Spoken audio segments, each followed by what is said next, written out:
अल्मोड़ा में बस खाई में गिरी 36 की मौत। पीएम मोदी ने सड़क हादसे का लिया संज्ञान। पीएम ने मृतकों के परिजनों के प्रति संवेदना व्यक्त की। अल्मोड़ा बस हादसे में 36 लोगों की मौत, 4 घायलों को एयरलिफ्ट कर ऋषिकेश एम्स लाया गया। मृतक परिजनों को 4 लाख, घायलों को 1 लाख सहायता राशि देने के निर्देश। यूपी उपचुनाव की तारीख बदली, अब 13 नवंबर की जगह 20 नवंबर को होगा मतदान। 13 नवंबर को नहीं पड़ेंगे वोट। पीएम मोदी का झारखंड दौरा, भ्रष्टाचार पर बोले पीएम मोदी। कहा हेमंत का जिक्र नहीं, जेएमएम राजद कांग्रेस को परिवारवादी कहा। भाजपा ने 18 सीटों पर नेताओं के रिश्तेदारों को उतारा। योगी कैबिनेट की बैठक में 28 प्रस्तावों को मंजूरी। 2024-25 सीरा नीति को कैबिनेट से मिली मंजूरी। केन बेतवा लिंक परियोजना को कैबिनेट से मिली मंजूरी। और दिल्ली में AQI 400 पार, सांस संबंधी मरीज 35% बढ़े। 6 दिन तक प्रदूषण कम होने के आसार नहीं। सीएम बोली 10,000 वॉलंटियर तैनात होंगे। देख रहे हैं के न्यूज, खबरों का सारथी। नमस्कार, देश की बात में आपका स्वागत है। मैं हूं मनोज मानस और सबसे पहले हम बात करेंगे कि आखिर अल्मोड़ा बस हादसे का जिम्मेदार कौन। आपको बता दें, खबर अल्मोड़ा से है, जहां अल्मोड़ा में बस खाई में गिरी है, जिसमें 36 लोगों की मौत सामने आ रही है। अल्मोड़ा में बस खाई में गिरी है, 36 लोगों की मौत की खबर सामने आ रही है। राष्ट्रपति द्रौपदी मुर्मू ने घटना पर दुख व्यक्त किया है। पीएम नरेंद्र मोदी, गृह मंत्री अमित शाह ने भी इस दुखद घटना पर दुख व्यक्त किया है। रक्षा मंत्री राजनाथ सिंह ने भी इस घटना पर दुख जताया है। मृतकों के परिजनों को 2-2 लाख की मदद का ऐलान किया गया है। पीएम ने घायलों को 50-50 हजार की मदद का ऐलान किया है। पीएम नरेंद्र मोदी ने आर्थिक मदद का ऐलान किया है।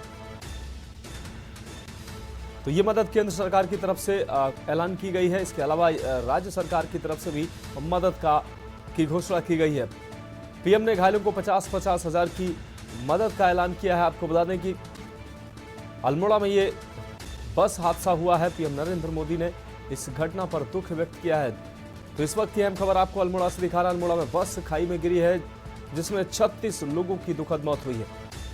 राष्ट्रपति द्रौपदी मुर्मू ने घटना पर दुख जताया है। साथ ही प्रधानमंत्री, गृह मंत्री, रक्षा मंत्री ने भी इस घटना पर दुख व्यक्त किया है। और राज्य सरकार को भी इस घटना में जो पीड़ित है उनको हर संभव मदद के लिए निर्देशित भी किया गया है। तो रक्षा मंत्री राजनाथ सिंह, गृह मंत्री अमित शाह, प्रधानमंत्री नरेंद्र मोदी ने भी इस घटना के प्रति दुख व्यक्त किया है। उन परिजनों के प्रति दुख व्यक्त किया है जिन्होंने अपनों को खोया है।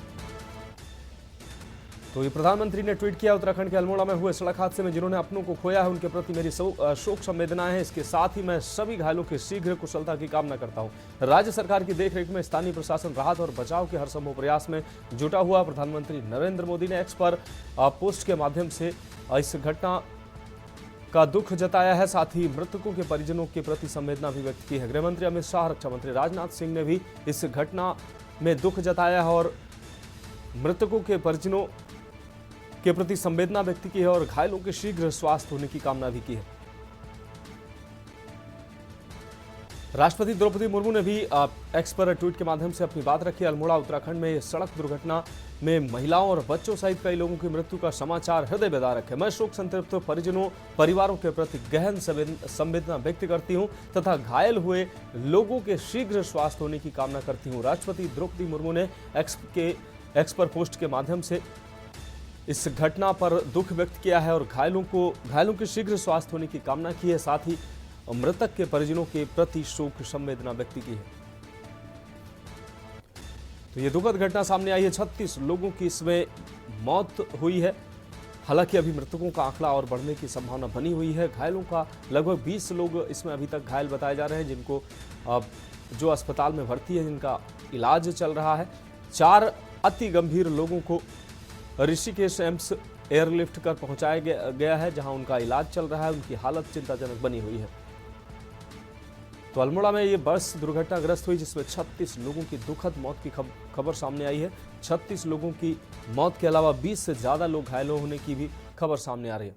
अब बढ़ते हैं अगली खबर की ओर। ऋषिकेश से ये अहम खबर है, जहां अल्मोड़ा में खाई में बस हादसे में अभी तक 36 लोगों की दुखद मौत की खबर सामने आ रही है। मरीजों को एयरलिफ्ट करके ऋषिकेश एम्स लाया गया है। अल्मोड़ा में खाई में बस गिरने से ये बड़ी दुर्घटना सामने आई। ये तस्वीरें सामने आई है, जिसमें घायलों को एयरलिफ्ट कर ऋषिकेश एम्स पहुंचाया जा रहा है। 20 से अधिक लोग घायल हैं, जिसमें कुछ जो गंभीर घायल हैं उनको एम्स के लिए एयरलिफ्ट किया गया है। एम्स ले जाकर उनका उपचार कराया जा रहा है। ये तस्वीरें सामने आई हैं जिसमें अति गंभीर लोगों को, जिनकी हालत जो है चिंताजनक है, उनको एम्स रेफर किया गया है और एयरलिफ्ट कर उनको एम्स पहुंचाया जा रहा है। तो ये दुखद घटना अल्मोड़ा में घटित हुई है, जिसमें बस गहरी खाई में गिरी है, जिसमें 36 लोगों की दुखद मौत हुई है। और इस दौरान जो गंभीर रूप से घायल, उनको एयरलिफ्ट कर ऋषिकेश एम्स पहुंचाने का प्रयास किया जा रहा है ताकि इनकी जान बचाई जा सके। 20 से अधिक लोग घायल बताए जा रहे हैं। अल्मोड़ा में ये बस दुर्घटना सामने आई, जिसमें खाई में बस गिरने से 36 से ज़्यादा लोगों की मौत हुई है, जबकि 20 से अधिक लोगों के घायल होने की खबर सामने आ रही है। मरीजों को एयरलिफ्ट कर ऋषिकेश एम्स पहुंचाया जा रहा है। ये तस्वीरें सामने आई हैं जिसमें गंभीर जो घायल हैं उनको ऋषिकेश एम्स पहुंचाने के लिए एयरलिफ्ट किया जा रहा है।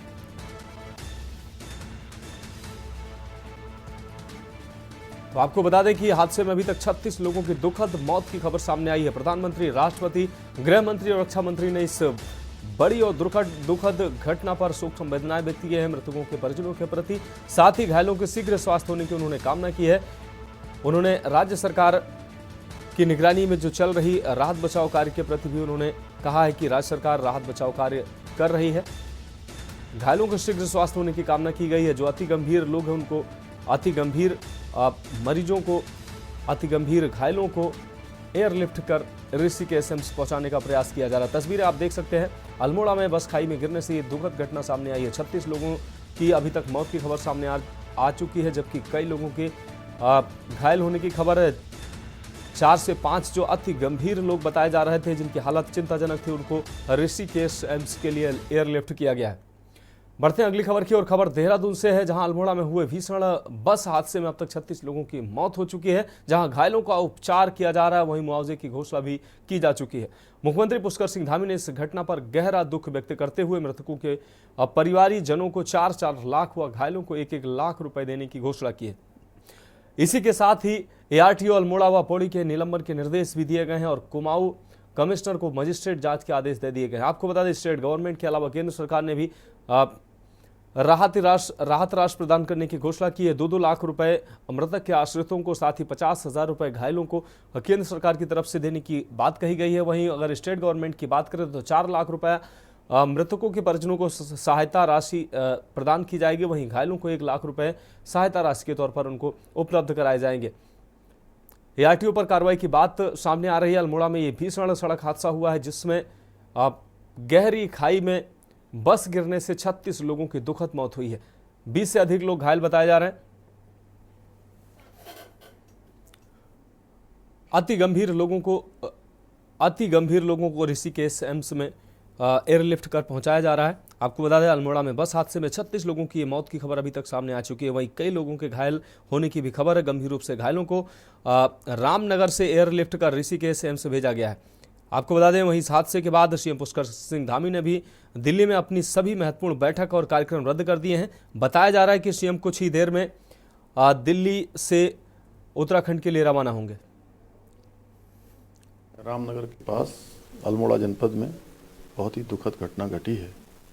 एक गहरी खाई में बस गिर गई, जिससे अनेक लोगों को अपनी जान से हाथ धोना पड़ा है और कई घायल हुए हैं।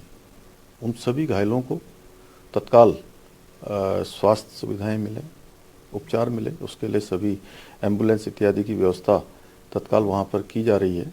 सभी को भेजा गया है। सभी अफसरों को मौके पर जाने के निर्देश दिए हैं और इस पूरी घटना के लिए कुमाऊं कमिश्नर को मजिस्ट्रियल जांच के आदेश दिए हैं और संबंधित विभाग के लोगों को निलंबित करने के भी आदेश दिए हैं, जो भी इस घटना से संबंधित हैं। कहीं भी कोई लापरवाही होगी तो उसके खिलाफ सख्त कार्रवाई की जाएगी। अभी तो हमारी प्राथमिकता है कि घायलों को तत्काल जो है इलाज मिले, जिससे कि उनका स्वास्थ्य जो है जल्दी ठीक हो। और इसके लिए सभी अस्पतालों को भी निर्देशित कर दिया गया है। सभी अधिकारी मौके पर जा रहे हैं। हमारी चीफ सेक्रेटरी लगातार इसकी मॉनिटरिंग कर रही हैं और घायलों के साथ सरकार खड़ी है। जो इस घटना में जिनकी मृत्यु हुई है, उनके साथ भी, उनके परिवारजनों के साथ भी मैं भगवान से प्रार्थना करता हूं कि जो इस दुखद घटना में जिनकी मृत्यु हुई है, भगवान उनको अपने श्री चरणों में स्थान दे और उनके पारिवारिक जनों को जो आकस्मिक रूप से इतना बड़ा कष्ट आया है, इस कष्ट को सहन करने की शक्ति प्रदान करे। बस हादसे में 36 लोगों की अब तक दुखद मौत हो चुकी है। ये मुख्यमंत्री पुष्कर सिंह धामी को आप सुन रहे थे, ये दिल्ली में अभी मौजूद हैं और वहीं से इस घटना का पल पल की अपडेट मुख्यमंत्री को पहुंचाई जा रही है। आपको बता दें कि गंभीर रूप से घायलों को रामनगर से एयरलिफ्ट कर ऋषिकेश एम्स भेजा जा रहा है। वहीं इस हादसे के बाद सीएम पुष्कर सिंह धामी ने भी अपनी दिल्ली में सभी महत्वपूर्ण बैठकें और कार्यक्रम रद्द कर दिए हैं। बताया जा रहा है कि सीएम कुछ ही देर में दिल्ली से पंतनगर एयरपोर्ट उधम सिंह नगर के लिए रवाना होंगे। पंतनगर एयरपोर्ट उधम सिंह नगर से सीएम धामी सीधे घटनास्थल पर भी जा सकते हैं। सुरेंद्र सिंह हमारे संवाददाता हमारे साथ जुड़ चुके हैं। सुरेंद्र, ये बड़ी घटना सामने आई है, दुखद घटना है, 36 लोगों की इसमें जान गई है। क्या लगता है किस तरीके की लापरवाही सामने आई है जिसके बाद ये बड़ी दुर्घटना सामने आई है? इस तरीके की ऐसी घटनाएं सामने आती हैं, लेकिन ये बड़ा आंकड़ा है मौतों का अगर देखा जाए तो। जी बिल्कुल, आप बिल्कुल सही कह रहे हैं। देखिए, आप जिस तरह हम ये देख रहे हैं कि सबसे बड़ा इसमें जो ये दुर्घटना कारण माना जा रहा है कि इसमें कम से कम जो ओवरलोडिंग थी, जिसमें 60 लोग बताए जा रहे सवार थे, जिसमें से 36 लोगों की मृत्यु हो चुकी है, जिनमें पुष्टि की जा चुकी है। बाकी कुछ लोग घायल जो रामनगर पे हैं, तो और 3 लोग को एयरलिफ्ट कर दिया गया ऋषिकेश एम्स को और एक को सुषमा तिवारी शिफ्ट किया गया। सुरेंद्र सिंह जी, अगर बात की जाए घायलों की, तो घायलों की अभी तक 20 से अधिक लोग घायल बताए जा रहे हैं। इन घायलों की हालत कैसी है? क्या जो घायलों में अति गंभीर लोग अधिक हैं, जो घायलों की है उनकी स्थिति कैसी है? इलाज उनका समुचित कहाँ पे किया जा रहा है? जी सर, जो मैं आपको बताना चाह रहा था कि जो कम घायल हैं वो लोग स्टार्टिंग में ही उनको फर्स्ट एड देकर उनको आरामदायक जरूर किया गया था। बाकी 15 लोग जो हैं वो रामनगर हॉस्पिटल में शिफ्ट किए गए हैं, जिनकी अभी हालत स्थिर बताई जा रही है। 3 लोग जिनको एयरलिफ्ट किया गया ऋषिकेश एम्स में, तो तीनों की हालत बहुत ही नाजुक है और एक व्यक्ति को सुरत किया गया है, जिसकी हालत गंभीर बनी हुई है।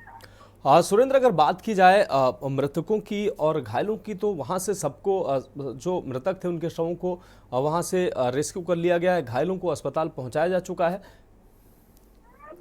हाँ जी, सबको अभी जितने भी लोग रेस्क्यू किए गए थे सभी घायलों को लगभग अस्पताल पहुंचा दिया गया है और बाकी सब पे नजर बनाई जा रही है किस तरह से किसी को कोई असुविधा ना हो। और फिर ये भी देखा जा रहा है कि कुछ घायल ना बचे हैं, उनको थोड़ा बहुत रेस्क्यू की टीमें चल रही हैं। सुरेंद्र, अगर बात की जाए उस घटना स्थल पर उच्च अधिकारियों के पहुंचने की, तो कौन कौन से अधिकारी वहां पर पहुंचे हैं जिनकी निगरानी में ये रेस्क्यू ऑपरेशन किया गया और सभी घायलों को अस्पताल पहुंचाया गया? मृतकों के शव निकाले गए हैं, वो कहां ले जाए गए हैं? आपको बताया जाए कि जिस तरह से घटना हुई, तो सुबह जब एक बात पता चली तो एसडीएम, तहसीलदार और पुलिस महकमा, एसएसपी सभी हम मौके के लिए रवाना हो गया। अल्मोड़ा के डीएम आलोक कुमार पांडे भी समय पर अपने यहाँ से निकल के मौके पर पहुंचे। कुमाऊं कमिश्नर भी मौके पर पहुंचे, जहाँ उन्होंने घटनास्थल का पूरा जायजा लिया। लेकिन इस पूरी घटना में देखने को यही मिलता है कि ओवरलोडिंग की समस्या थी। सुरेंद्र, ओवरलोडिंग की ये समस्या, जैसा कि आप बता रहे हैं, एआरटीओ के खिलाफ कार्रवाई के आदेश मुख्यमंत्री के द्वारा दिए गए हैं, ऐसी खबर सामने आ रही है। उसके अलावा मुख्यमंत्री ने साफ तौर पर कहा कि जो भी इसके जिम्मेदार होंगे उन पर कार्रवाई होगी। लगातार इस तरीके की जब डग्गा मार वाहन ओवर वेट लेकर और इस तरीके की अवैध रूप से चलते नजर आते हैं, उन पर कोई कार्रवाई नहीं होती, लेकिन जब इस तरीके की घटनाएं सामने आती हैं तब लगातार कार्रवाई की बातें की जाती हैं। सुरेंद्र जी बिल्कुल, आप सही कह रहे हैं, क्योंकि जब घटनाओं को जब देखा जाता है तो पहले इनको रोक नहीं लगा जाती, लेकिन जब इस तरह की घटना होती है तो उसके बाद तुरंत एक्शन लेके एआरटीओ को निलंबित करना और लगातार आप देखिएगा कि लगातार इसके बाद छापेमारी होगी, चेकिंग की जाएगी। इस तरह के कार्यों में क्यों नहीं तरह से अंकुश लगाया जाता है, ये एक बहुत बड़ा सवाल है।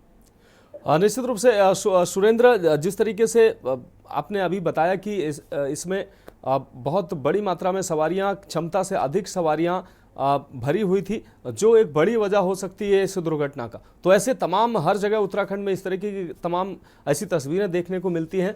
पहाड़ी क्षेत्र है, सड़कें भी ऐसी देखने को मिलती है जहां पर ओवरवेट ले जाना या इस तरीके की जरूरत से ज़्यादा, क्षमता से ज़्यादा सवारियां ले जाना भारी पड़ सकता है, लोगों की जान पर बन सकती है। फिर भी धड़ल्ले से इस तरीके की चीज़ें चलती रहती हैं। जी बिल्कुल, आप सही कह रहे हैं। जिस तरह से ओवरलोडिंग का ये मामला आया ना, ये ओवरलोडिंग की वजह से सारी घटना क्या हुई है। 32 सीटर अगर बस में 60 लोग बैठेंगे तो इस तरह की घटना आती ही रहेंगी। और निश्चित रूप से सुरेंद्र, इस तमाम जानकारी के लिए आपका बहुत शुक्रिया। तो आपको बता दें कि लगातार राहत बचाव कार्य किया गया है, सभी घायलों को अस्पताल पहुंचाया जा चुका है। कुमाऊं कमिश्नर के अंडर में अब जांच के भी आदेश दे दिए गए हैं। तो अल्मोड़ा बस हादसे का आखिर जिम्मेदार कौन है, इस पर बड़ा सवाल है। यहां रुकते हैं एक ब्रेक के लिए, जल्द हाजिर होंगे।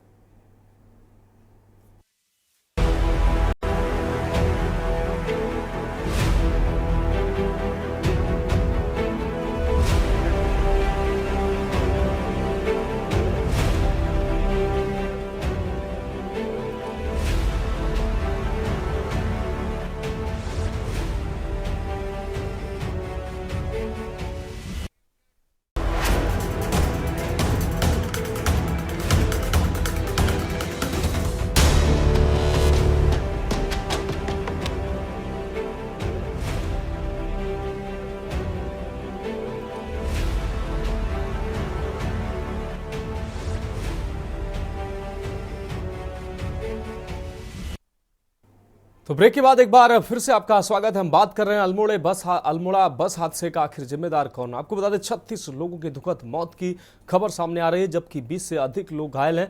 अति गंभीर घायलों को ऋषिकेश से एम्स एयरलिफ्ट किया गया है। लगातार अधिकारियों की निगरानी में आपको बता दें कि सभी घायलों का रेस्क्यू किया गया है और सभी मृतकों के शवों को बाहर निकाला गया है। लेकिन अब बड़े सवाल ये हैं कि आखिर इस हादसे का जो है वो जिम्मेदार कौन है। इतना बड़ा हादसा हुआ, 36 लोगों ने अपनी 36 लोगों की जान गई है। अब मौत की बस की अगर बात करें, 2 आरटीओ प्रवर्तन अधिकारी निलंबित करने की बात सामने आ रही है। पीएम मोदी, राष्ट्रपति द्रौपदी मुर्मू ने हादसे पर दुख जताया है। सीएम योगी ने भी इस आपको बता दें दुर्घटना को लेकर दुख जताया है। अल्मोड़ा मार्चला में बस हादसा हुआ जिसमें 36 लोगों की मौत हुई है।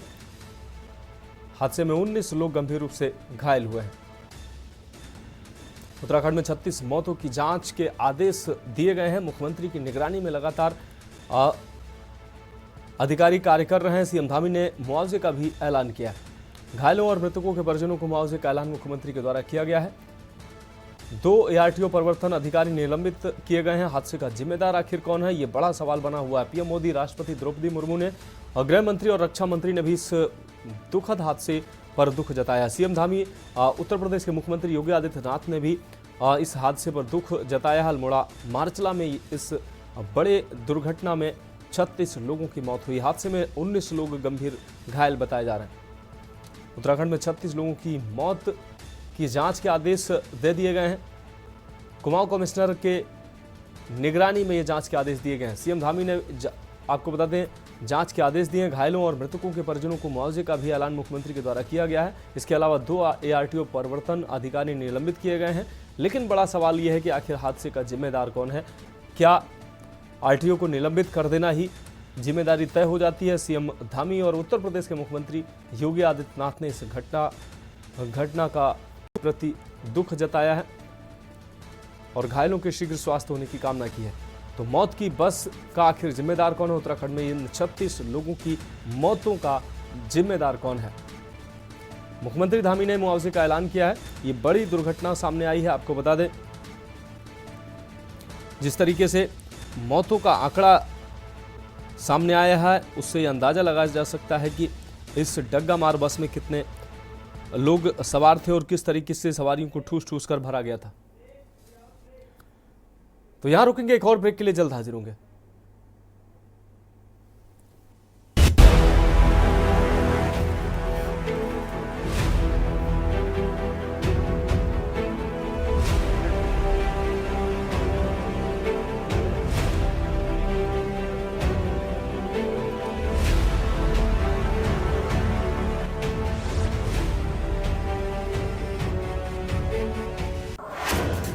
ब्रेक के बाद एक बार फिर से आपका स्वागत है। हम बात कर रहे हैं यूपी उपचुनाव में तारीखों में बदलाव की खबर सामने आ रही है। यूपी उपचुनाव से जुड़ी इस वक्त की बड़ी और अहम खबर, यूपी उपचुनाव को लेकर अहम अपडेट सामने आ रहे हैं। यूपी उपचुनाव की तारीखों में बदलाव किया गया है। आपको बता दें कि यूपी उपचुनाव की तारीखों में बड़ा बदलाव किया गया है। 13 की जगह अब 20 नवंबर को वोटिंग होगी। तारीखों का बदलाव किया गया है। आपको बता दें केरल और पंजाब के उपचुनाव में भी तारीखें बदली गई हैं। यूपी उपचुनाव को लेकर बड़ी खबर आपको दिखा रहे हैं। यूपी उपचुनाव की तारीख बदली गई है। अब 13 की बजाय 20 को वोटिंग होगी। 13 की जगह 20 नवंबर को वोटिंग होगी। तो केरल और पंजाब के उपचुनाव की भी तारीख बदली गई है। 13 नवंबर की जगह 20 नवंबर को यहां चुनाव होंगे। इस वक्त की अहम खबर आपको दिखा रहे हैं। यूपी उपचुनाव को लेकर बड़ी खबर। 13 नवंबर की जगह 20 नवंबर को वोटिंग होगी।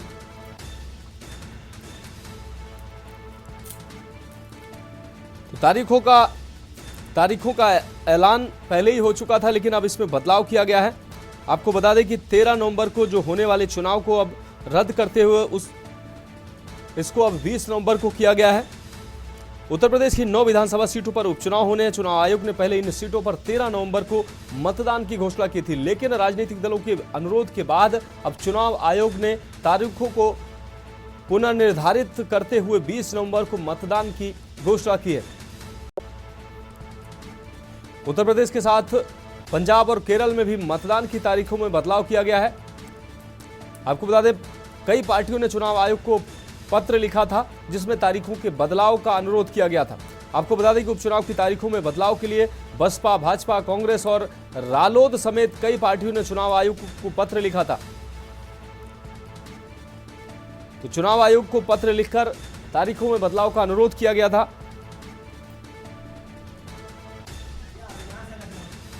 और इस खबर पर ज्यादा जानकारी के लिए हमारे संवाददाता अविनाश हमारे साथ जुड़ गए हैं। अविनाश, यूपी में होने वाले उपचुनाव की तारीखों में अब बदलाव किया गया। 13 नवंबर की जगह 20 नवंबर को यहां वोटिंग होगी। अविनाश,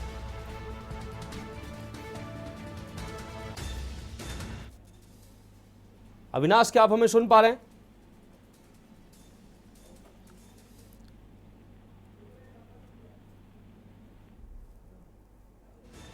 अविनाश, क्या आप हमें सुन पा रहे हैं? तो अविनाश से हमारा संपर्क टूट गया है। दोबारा से उनसे जुड़ने का प्रयास करेंगे। तो उत्तर प्रदेश में होने वाले उपचुनाव को लेकर तारीखों का ऐलान हुआ था। अब इस तारीख में बदलाव किया गया है। 13 नवंबर की जगह अब 20 नवंबर को यहां मतदान होगा। विभिन्न पार्टियों के द्वारा चुनाव आयोग को पत्र के माध्यम से अनुरोध किया गया था कि तारीखों में बदलाव किया जाए, और चुनाव आयोग ने इन पार्टियों के अनुरोध को स्वीकार करते हुए तारीखों में बदलाव किया है। 13 नवंबर की जगह अब 20 नवंबर को मतदान होगा। भाजपा द्वारा जारी किए गए लेटर में लिखा गया कि यूपी में कार्तिक पूर्णिमा के स्नान पर्व और पूजा का धार्मिक महत्व है। 15 नवंबर 2024 को कार्तिक पूर्णिमा स्नान पर्व और बड़ी संख्या में लोग, ये तमाम कारण अलग अलग पार्टियों के द्वारा दिए गए थे, जिसके बाद अब चुनाव आयोग ने तारीखों को बदला है। तो 9 विधानसभा सीटों पर चुनाव होना है, जिसमें करहल, मैनपुरी की करहल सीट पर चुनाव होना है, अलीगढ़ की खैर, मुजफ्फरनगर की मीरापुर, मिर्जापुर की मंझवा, गाजियाबाद की गाजियाबाद सीट और कटहरी जो अंबेडकर नगर की सीट है, कुंदर की संभल की सीट है, मिल्कीपुर फैजाबाद की सीट है और फूलपुर प्रयागराज की प्रमुख सीट है, कानपुर में सीसामऊ सीट है। इन 9 विधानसभा सीटों पर उपचुनाव की तारीख 13 नवंबर घोषित की गई थी, लेकिन अब चुनाव आयोग ने 13 नवंबर की जगह 20 नवंबर को वोटिंग का ऐलान किया। तारीखों में बदलाव किया है। विभिन्न पार्टियों की तरफ से अनुरोध किया गया था कि तारीखों में बदलाव किया जाए। केरल और पंजाब के उपचुनाव की तारीखों में भी बदलाव किया गया है। हमारे संवाददाता अविनाश ज्यादा जानकारी के लिए लखनऊ से हमारे साथ जुड़ गए हैं। अविनाश, उत्तर प्रदेश में 9 सीटों पर होने वाले उपचुनाव की तारीखों में बदलाव किया गया। 13 की जगह 20 नवंबर को वोटिंग होगी। अविनाश जी बिल्कुल, देखिए उत्तर प्रदेश में 9 सीटों पर जो है उपचुनाव होने थे, जो है 13 नवंबर को, लेकिन अब उसकी जो है तारीखों में बदलाव किया गया है। अब वो जो है उपचुनाव जो है 20 नवंबर को होंगे। साफ तौर पे जिस तरीके से जो है आरएलडी और भारतीय जनता पार्टी का जो डेलीगेशन था वो जो है चुनाव आयोग से मुलाकात किया था, और उन्होंने जो चुनाव की जो तारीखें हैं उनको बदलने का जो है कहीं ना कहीं जो है चुनाव आयोग से जो है उन्होंने अनुरोध किया था, जिसके बाद अब जो है 12 नवंबर से ये तारीख जो है 20 नवंबर हो गई है। साफ तौर पर जिस तरीके से कार्तिक पूर्णिमा छठ पूजा और गंगा स्नान, तमाम ऐसे जो त्योहार है धार्मिक, इसी को लेकर जो है ये जो तारीखें है वो कहीं ना कहीं उसमें बदलाव किया गया है। उत्तर प्रदेश में जो है 9 सीटों पर उपचुनाव को लेकर जो है तैयारियां लगभग सभी दलों ने अपने अपने प्रत्याशियों के कैंडिडेट भी कहीं ना कहीं जो लिस्ट है वो कहीं ना कहीं जारी कर दी, लेकिन जो एक तरीके से जो है तमाम जो आगामी त्योहार है उसको देखते हुए चुनाव आयोग की तरफ से एक बड़ा बदलाव जो है कहीं ना कहीं देखने को मिला है। निश्चित रूप से अविनाश, जिस तरीके से ये विभिन्न प्रकार के त्योहार और स्नान पर्व हैं, इनकी वजह से विभिन्न पार्टियों को लग रहा था कि लोग इन त्योहारों में, इन स्नान पर्वों में व्यस्त रहेंगे तो 100% जो है मतदान नहीं हो पाएगा और उनकी पार्टियों को नुकसान हो सकता है। इसलिए बसपा, कांग्रेस, राष्ट्रीय लोकदल और भाजपा सहित कई पार्टियों ने चुनाव आयोग से ऐलान किया था कि 100% मतदान हो। ये भी एक कारण हो सकता है। जी बिल्कुल, देखिए आगामी त्योहार कार्तिक पूर्णिमा की बात करें, छठ पूजा की बात करें, गंगा स्नान की बात करें, तमाम जो धार्मिक कार्यक्रम है इसमें जो है तमाम जो राजनीतिक दल है उनका सभी का अनुरोध था कि जो है चुनाव आयोग जो तारीखों का जो कह सकते हैं उसमें कहीं ना कहीं बदलाव करे, ताकि जो है चुनाव जो है कहीं ना कहीं 100% हो सके। चुनाव कहीं ना कहीं इस तमाम कार्यक्रमों में लोग जो है धार्मिक स्थानों पर वहां पर पहुंचते हैं, और जो गंगा स्नान की बात करें या फिर कार्तिक पूर्णिमा, इन तमाम ऐसे धार्मिक कार्यक्रम है इसमें कहीं ना कहीं वोटर कहीं ना कहीं जो है प्रतिशत कहीं ना कहीं आपने देखा होगा कि जब कोई त्योहार वैसा पड़ता है तो उनमें कम घरों से बाहर निकलते हैं, तो ऐसे जो चुनाव कहीं ना कहीं जो है प्रभावित ना हो, उसको लेकर एक बड़ा बदलाव चुनाव आयोग की तरफ से देखने को मिला। निश्चित रूप से अविनाश, इस तमाम जानकारी के लिए आपका बहुत शुक्रिया। तो आपको बता दें कि यूपी में उपचुनाव की तारीखों में बदलाव किया गया। 13 नवंबर की तारीख पहले निर्धारित की गई थी चुनाव आयोग की तरफ से, अब इन तारीखों में बदलाव किया गया है। 13 नवंबर की जगह 20 नवंबर की तारीख का ऐलान किया गया। विभिन्न त्योहारों और स्नान पर्व इत्यादि को देखते हुए कई पार्टियों के द्वारा चुनाव आयोग को पत्र लिखकर यह अनुरोध किया गया था कि इन तारीखों में बदलाव किया जाए, और चुनाव आयोग ने इन पार्टियों के अनुरोध को संज्ञान में लिया और आखिरकार तारीख में बदलाव किया है। तो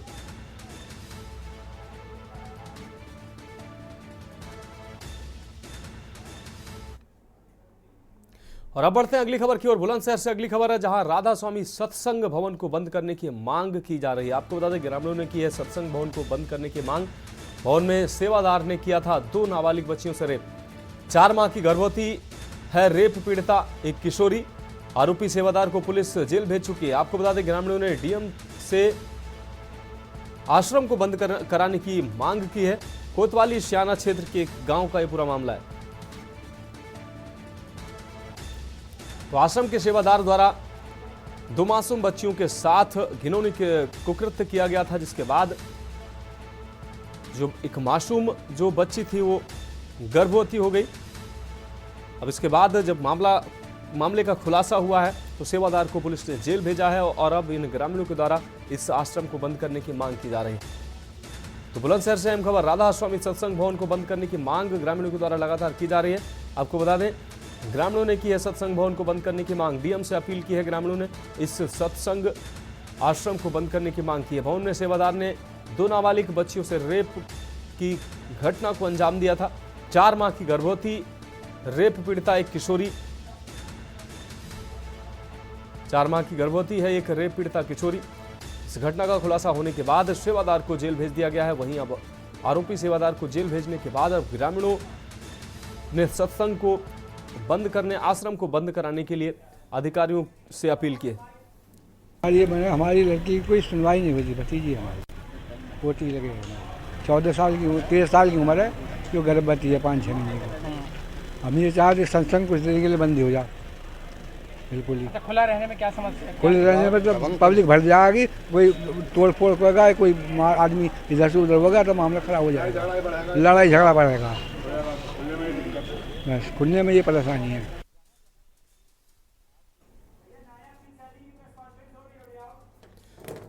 और इस बीच हरियाणा के मुख्यमंत्री नायब सिंह सैनी क्या कुछ कह रहे हैं, आपको सुनाते हैं।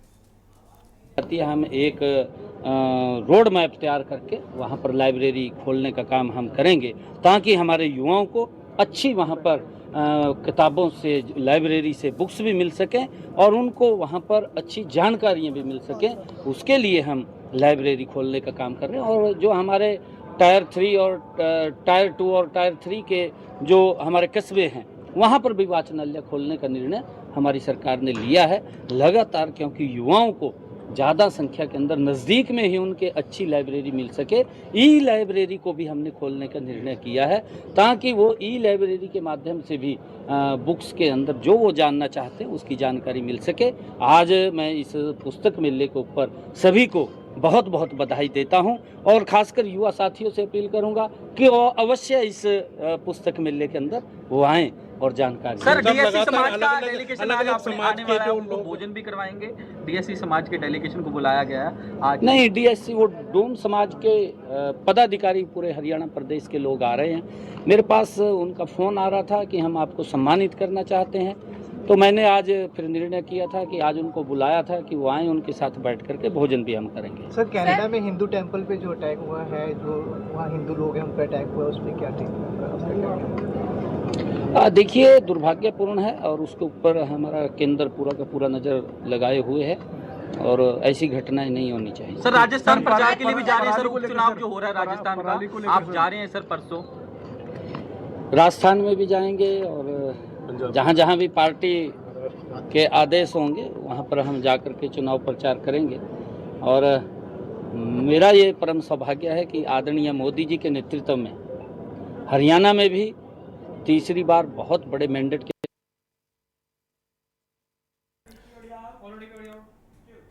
तो हरियाणा के मुख्यमंत्री नायब सिंह सैनी को आप सुन रहे थे। आपको बता दें अब एक ब्रेक का वक्त है, जल्द हाजिर होंगे।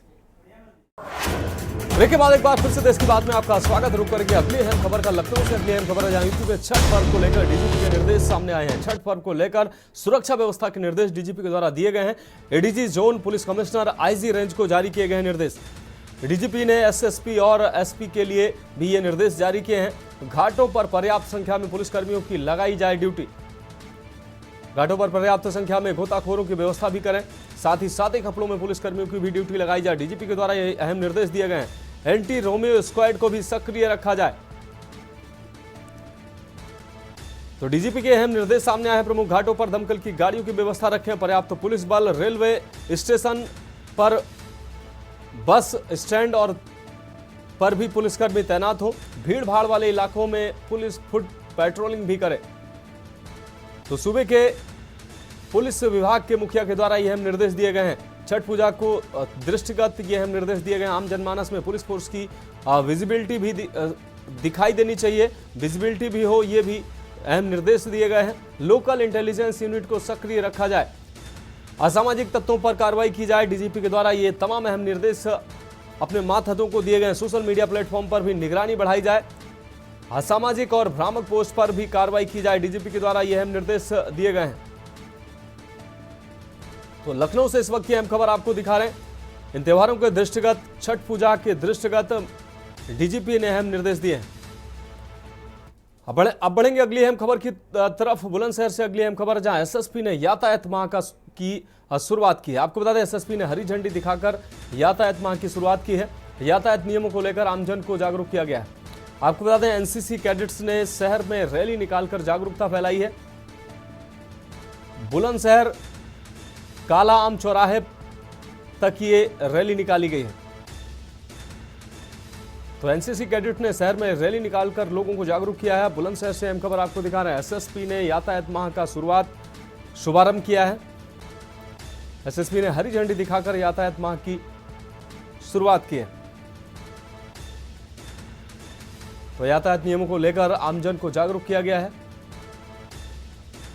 एनसीसी कैडेट्स ने शहर में रैली निकालकर लोगों को जागरूक किया है। बुलंदशहर से अहम खबर, एसएसपी ने यातायात माह की शुरुआत की है। जब कोरोना हुआ तो अलग अलग उसके एस्टिमेट्स हैं, बट एक ब्रॉड एस्टिमेट जो बताता है वो ये है कि 2 वर्षों में जो रोड एक्सीडेंट्स जो कोरोना से डेथ्स हुई वो लगभग 1,80,000 के करीब थे। और अगर आप रोड एक्सीडेंट्स देखें तो इन 2 वर्षों में, हालांकि उस दौरान रोड एक्सीडेंट्स नहीं हुए, बट किसी 2 वर्ष को आप उठा के देख लीजिए तो रोड एक्सीडेंट्स में हो रही मृत्यु उससे ज्यादा है। और जब कोरोना आया तो हम लोग सबने मास्क लगाया, हम लोग सबने सैनिटाइजर यूज किया, अपने घरों में रहे, बाहर नहीं निकले। बट रोड एक्सीडेंट जो हमें दिख रहा है जिसके चलते कि ये डेथ्स हो रही है, उसके लिए जो बेसिक प्रिकॉशंस है, हेलमेट लगा लेना, सीट बेल्ट लगा लेना, ये हम लोग नहीं कर रहे हैं। अब बढ़ेंगे अगली अहम खबर की और। पीलीभीत से अगली अहम खबर है, जहां गाजियाबाद में वकीलों पर लाठीचार्ज का यह मामला। पीलीभीत में वकीलों का जोरदार प्रदर्शन देखने को मिला है। नारेबाजी करते हुए कलेक्ट्रेट पहुंचे हैं वकील। अधिवक्ता संरक्षण कानून लाने की गई है मांग। अधिवक्ताओं ने सिटी मजिस्ट्रेट को सौंपा है ज्ञापन। तो यह अहम खबर आपको दिखा रहे हैं, पीलीभीत में वकीलों का जोरदार प्रदर्शन देखने को मिला है। नारेबाजी करते हुए कलेक्ट्रेट पहुंचे हैं वकील। अधिवक्ता संरक्षण कानून लाने की मांग की गई है। तो पीलीभीत से अहम खबर, गाजियाबाद में वकीलों पर लाठीचार्ज का यह मामला। पीलीभीत में भी वकीलों ने जोरदार प्रदर्शन किया है। अलग अलग जनपदों में इस तरीके की तस्वीरें सामने आ रही हैं। जो वकीलों के समर्थन में अलग अलग जनपदों से ऐसी तस्वीरें सामने आ रही। नारेबाजी करते हुए कलेक्ट्रेट पहुंचे हैं वकील। अधिवक्ता संरक्षण कानून लाने की मांग की गई। पीलीभीत से अहम खबर, गाजियाबाद में वकीलों पर लाठीचार्ज का यह मामला।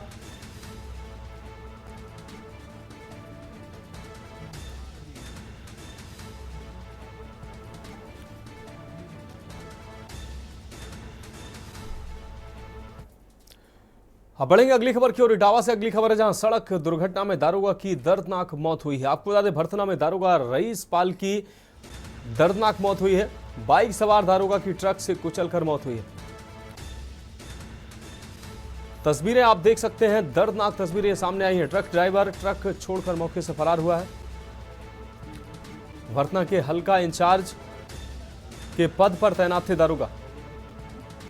ड्यूटी करते समय सड़क दुर्घटना के शिकार हुए हैं दारोगा। घटना की सूचना पर बड़ी संख्या में पहुंची पुलिस। भरथना में जवाहर रोड स्थित बस स्टैंड के पास की घटना है।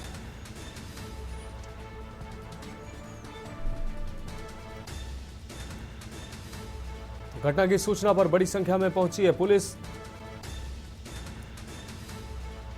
भरथना में जवाहर रोड स्थित बस स्टैंड के पास की यह घटना है। सड़क दुर्घटना में दारोगा की दर्दनाक मौत हुई है। इटावा से इस वक्त की अहम खबर आपको दिखा रहे हैं। भरथना में दारोगा रईस पाल की दर्दनाक मौत सामने आई है। बाइक सवार दारोगा की ट्रक से कुचलकर मौत हुई है। तस्वीरें आप देख सकते हैं। बढ़ेंगे अगली खबर की ओर। रायबरेली से अगली खबर, जहां नव विवाहिता का संदिग्ध परिस्थितियों में मिला है शव। आपको बता दें, घर के अंदर फांसी के फंदे से लटकता मिला है शव। परिजनों ने ससुराली जनों पर हत्या का आरोप लगाया है। दहेज को लेकर ससुराली पक्ष पर परेशान करने का भी आरोप मायके पक्ष ने लगाया है। कार व 5 लाख रुपए की डिमांड का भी आरोप लगाया है मायके पक्ष ने। परिजनों की तहरीर पर पुलिस ने मुकदमा दर्ज किया है। लालगंज कोतवाली के मधुकरपुर गांव का यह पूरा मामला है।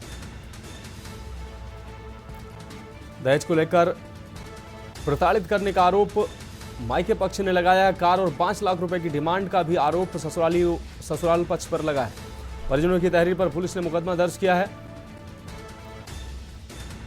लालगंज कोतवाली के मधुकर गांव का पूरा मामला है। मधुकरपुर गांव का यह पूरा मामला है। तो रायबरेली से अहम खबर, नवविवाहिता का संदिग्ध परिस्थितियों में मिला है शव। घर के अंदर फांसी के फंदे से लटकता मिला है शव। परिजनों ने ससुराली जनों पर हत्या का आरोप लगाया। दहेज को लेकर ससुराली जनों पर परेशान करने का भी आरोप मायके पक्ष ने लगाया है। आपको बता दें, दहेज को लेकर ससुराल वाले परेशान करते थे। ये हमारे बड़े भाई की लड़की थी, भतीजी हमें लगती है। इसकी शादी जो है 18 फरवरी 2022 को हुई थी मधुकरपुर सजग श्रीवास्तव के साथ। ये आए दिन इसको प्रताड़ित करते थे। प्रताड़ित करने के साथ साथ ये हमेशा ब्रीजा गाड़ी और 5 लाख की डिमांड करते थे, जैसा हमें बड़े भाई ने मुझको हम लोगों को बताया। लेकिन हम लोग असमर्थ थे ये देने में। और आए दिन प्रताड़ित करने के बाद कल ये सूचना आई, देर से आई सूचना कि हाँ आपकी बेटी फांसी लगा ली है, आप लोग आ जाइए। क्या लगता तब हम लोग वहाँ पहुँचे। जब पहुँचे तो ये लगा कि प्रतीत हो रहा है कि इन्होंने इसको मार के टांगा गया है। यही है। तो क्या मांग करना चाह रहे हैं प्रशासन से? प्रशासन मांग करते कि जितने भी लोगों के नाम FIR की गई है, इन सब लोगों को अरेस्ट किया जाए और कड़ी से कड़ी कार्रवाई करके इनको जेल भेजा जाए। बढ़ते हैं अगली खबर की ओर। लखनऊ से अगली खबर, जहां योगी कैबिनेट की बैठक में 28 प्रस्तावों को मंजूरी मिली है। 2024-25 सीरा नीति को कैबिनेट से मंजूरी मिली है। केन बेतवा लिंक परियोजना को कैबिनेट से मंजूरी मिली है। वहीं ललितपुर में होरेड बांध का भी प्रस्ताव कैबिनेट ने पास किया है। उच्च शिक्षा के शिक्षकों के ट्रांसफर के संबंध में प्रस्ताव पास किया गया है। बागपत में इंटरनेशनल योग केंद्र बनाए जाने का भी प्रस्ताव पास हुआ है।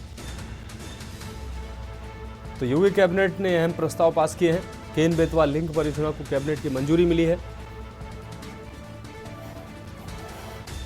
ललितपुर में होरेड बांध का प्रस्ताव भी कैबिनेट के द्वारा पास किया गया। यह अहम खबर आपको दिखा रहे हैं। उच्च शिक्षा के शिक्षकों के ट्रांसफर के संबंध में भी प्रस्ताव पास किया गया। इसके अलावा बागपत में इंटरनेशनल योग केंद्र बनाए जाने का प्रस्ताव पास किया गया है। तो लखनऊ से अहम खबर, योगी कैबिनेट की बैठक में 28 अहम प्रस्तावों को मंजूरी मिली है। 2024-25 की सीरा नीति को कैबिनेट से मंजूरी मिली है। केन बेतवा लिंक परियोजना को कैबिनेट ने मंजूरी दी है। ललितपुर में होरेड बांध का प्रस्ताव भी कैबिनेट ने पास किया है। केन बेतवा लिंक परियोजना को कैबिनेट से मंजूरी मिली है। यह अहम खबर आपको लखनऊ से दिखा रहे हैं।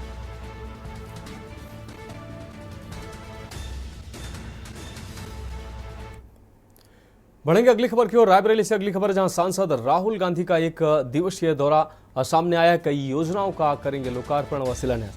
नवनिर्मित शहीद चौक का उद्घाटन करेंगे सांसद राहुल गांधी। दिशा की होने वाली बैठक में भी शामिल होंगे राहुल गांधी। दिशा की बैठक में अमेठी सांसद भी मौजूद रहेंगे। विधायक एमएलसी भी इस दौरान मौजूद रहेंगे। अमेठी सांसद केएल शर्मा ने ये अहम जानकारी दी है।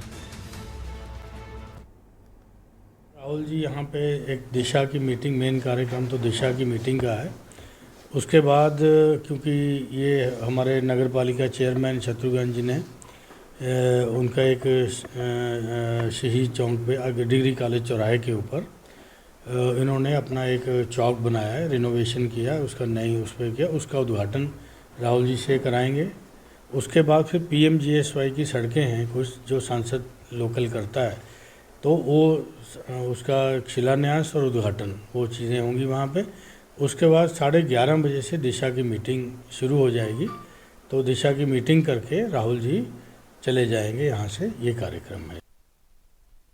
नेता पचपत व रायबरेली सांसद राहुल गांधी का कल एक दिवसीय दौरा है, जिसके दौरान वो रायबरेली जिले में दिशा की बैठक में शामिल होंगे। साथ ही नगर पालिका के द्वारा बनवाए गए जो कार्य हैं उसका भी वो शिलान्यास करेंगे, जिसको लेकर के तैयारियां रायबरेली में शुरू की गई हैं। इस समय हम मौजूद है रायबरेली जिले के कलेक्ट्रेट परिसर में, जहाँ पे राहुल गांधी कल पहुँचेंगे, जिसको लेकर के जिला प्रशासन की ओर से तैयारियाँ की जा रही। वो चाहे जिला अधिकारी हो या पुलिस अधीक्षक हो, वो लगातार बैठक करें, क्योंकि कल तकरीबन 2.5 साल बाद जो है दिशा की बैठक होनी है। इसको लेकर के रायबरेली जिला प्रशासन का तैयारियां कर रहे हैं। बताया जा रहा है कि राहुल गांधी सुबह 11 बजे रायबरेली पहुंचेंगे, जहां सबसे पहले वो डिग्री कॉलेज जाएंगे, वहां पे कार्यक्रम में शामिल होंगे। उसके बाद वो दिशा की बैठक में शामिल होंगे।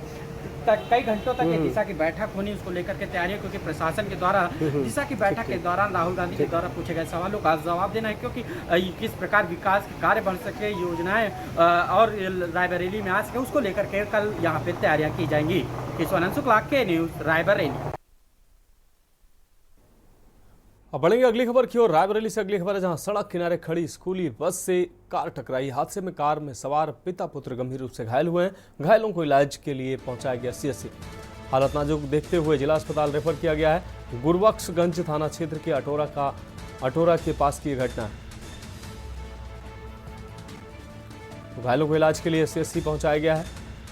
हालत नाजुक देखते हुए जिला अस्पताल रेफर किया गया। हादसे में कार में सवार पिता पुत्र गंभीर रूप से घायल हुए हैं।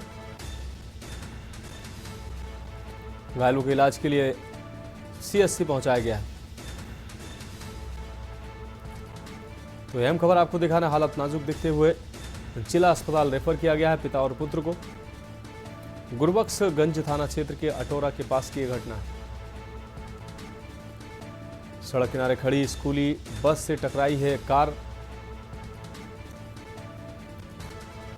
अब बात करते हैं अगली अहम खबर की। बांदा से अगली अहम खबर है, जहां जिला अधिवक्ता संघ ने राज्यपाल को ज्ञापन भेजा है। गाजियाबाद की घटना पर राज्यपाल के नाम पर ज्ञापन भेजा गया है। ज्ञापन में पुलिस अधिकारियों के खिलाफ कार्रवाई की मांग की गई है। घायल वकीलों को मुआवजा देने की मांग सरकार से की गई है। जिला जज के खिलाफ कार्रवाई न होने तक हड़ताल जारी रहेगी, ये कहना है वकीलों का। वकीलों ने जिला अधिकारी के माध्यम से सौंपा है ज्ञापन। बांदा में वकील आक्रोशित नजर आ रहे हैं, न्यायिक कार्य से विरत भी नजर आ रहे हैं वकील। तो गाजियाबाद में वकीलों पर लाठीचार्ज का मामला लगातार बढ़ता दिखाई दे रहा है। अलग अलग जिलों से वकीलों का प्रदर्शन सामने आ रहा है।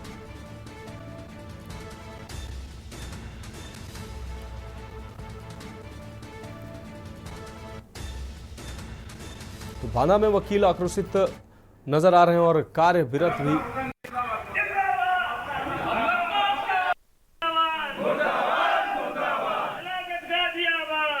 जनपद गाजियाबाद में वहां के जिला जज अनिल कुमार कैंथ द्वारा सुनवाई के लिए मांग कर रहे, अपने हक की और न्याय दिलाने की मांग कर रहे अधिवक्ता बंधुओं के ऊपर न्याय से विरत करते हुए अपमानित किया। कहा मैं नहीं सुनूंगा। उन्होंने कहा ट्रांसफर करिए फाइल, लेकिन सुनवाई करिए अग्रिम जमानत की। उसने कहा मैं तानाशाह हूँ, नहीं सुनूंगा, और कोर्ट फाइन उठाकर हाथापाई पर उतारते हुए कंटेम्प्ट करने लगे और पुलिस बल को बुलाकर निर्मम लाठीचार्ज कराया है।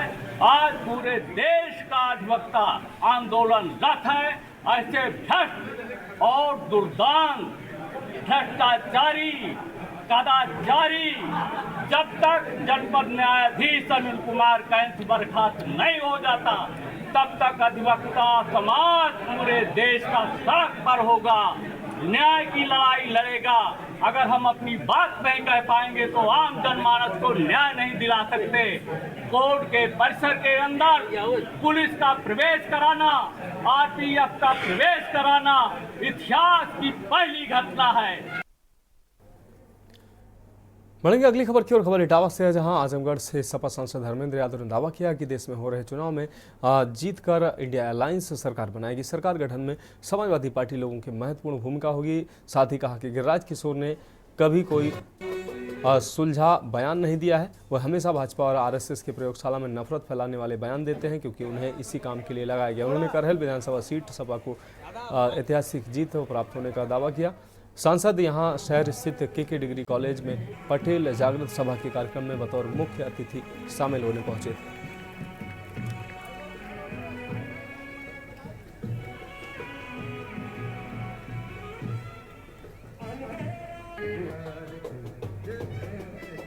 सारे चुनाव पर समाजवादी पार्टी के उम्मीदवार ऐतिहासिक वोटों से जीतेंगे, क्योंकि इस पार्टी के नेता और उत्तर प्रदेश की जनमानस की आशा और विश्वास के केंद्र आदरणीय अखिलेश जी के प्रति लगातार लोगों की उम्मीदें, विश्वास और भरोसा बढ़ता चला जा रहा है। लोकसभा के परिणाम आपके सामने हैं और मुझे लग रहा है कि लोकसभा से भी बेहतर परिणाम इन उपचुनाव में आने जा रहे हैं। देखिए, अब ये जिनके पास कोई काम नहीं है बताने को, जिनके पास कोई उपलब्धि नहीं है, वो इसी तरह की बातें करेंगे। लेकिन लोग ये बातें करने वालों को याद रखना पड़ेगा कि देश हमारा गंगा जमुनी तहजीब का देश है। ये देश एक दूसरे के सुख में दुख में साथ रहने वालों का देश है। इसलिए इस देश के अंदर, इस प्रदेश के अंदर ये नारों का कोई मतलब नहीं है, और जो भी प्रयास करेगा इस तरह की नकारात्मक राजनीति का, जनता उसका जवाब देगी। बढ़ते हैं अगली खबर की ओर। आस्था के महापर्व छठ पूजा को लेकर बाजारों में भीड़ उमड़ी है। पूजा सामग्री की चीजों से इस दुकानें सज चुकी हैं। वहीं सामान की खरीदारी करने आई महिलाओं ने कहा कि सामान चाहे जितना भी महंगा हो जाए, त्योहार तो है, उस और सामान की खरीदारी भी की जाएगी। वहीं दुकानदारों का कहना है कि लकड़ी के सामान पर ज़्यादा महंगाई बढ़ रही है। इस समय मैं मौजूद हूँ गाजियाबाद के दौरे में, जहाँ पर छठ पर्व महापर्व को लेकर के जो दुकानदार हैं अपनी दुकानें सजा चुके हैं और जो छठ व्रतधारी हैं वो यहाँ पर सामान खरीदने के लिए पहुँच रहे हैं। मैं आपको दिखा दूँ कि आप देख पाएंगे जो दुकान है, यहाँ पर तो छठ पूजा का जो सामान है, छठ का सामान मिल रहा है। जो दुकानदार है इनसे भी हम बात करेंगे कि छठ के साथ ही आपका नाम अपना। मेरा नाम रामचंद्र कुमार है। क्या कहोगे सामान को लेकर के जो ग्राहकों की क्या है? के लिए मैं सोच रहा हूँ सामान ले जा, पूजा सामान है सारे, मैं देख रहा हूँ सब कुछ। दाम कुछ बड़े हैं, महंगाई कुछ बड़ी है, कुछ महंगा हर साल से वजह महंगा लगेगा एकदम ज़्यादा महंगा, पिछले बार बहुत सस्ता लगेगा। तो कुछ सामान महंगा है, जो कुछ ग्राहक हैं, महिलाओं से भी हम बात करेंगे कि जो यहाँ पर सामान खरीदने के लिए महिलाएं आई हुई हैं। पूनम जी, आप सामान खरीदने छठ पूजा की, क्या कहोगे इस त्योहार को? मान्यता है, आप मानते हैं? तो कुछ सामान खरीदना है, क्या कुछ महंगाई है सामान?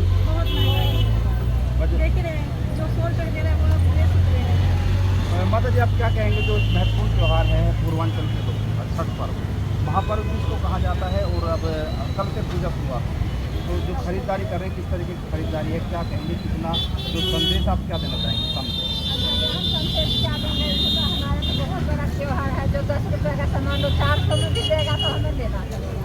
महंगाई कोई मायने नहीं, महंगाई का हमें कोई मायने नहीं लगता है, क्योंकि हम लोगों के लिए बहुत ही बड़ा त्योहार है।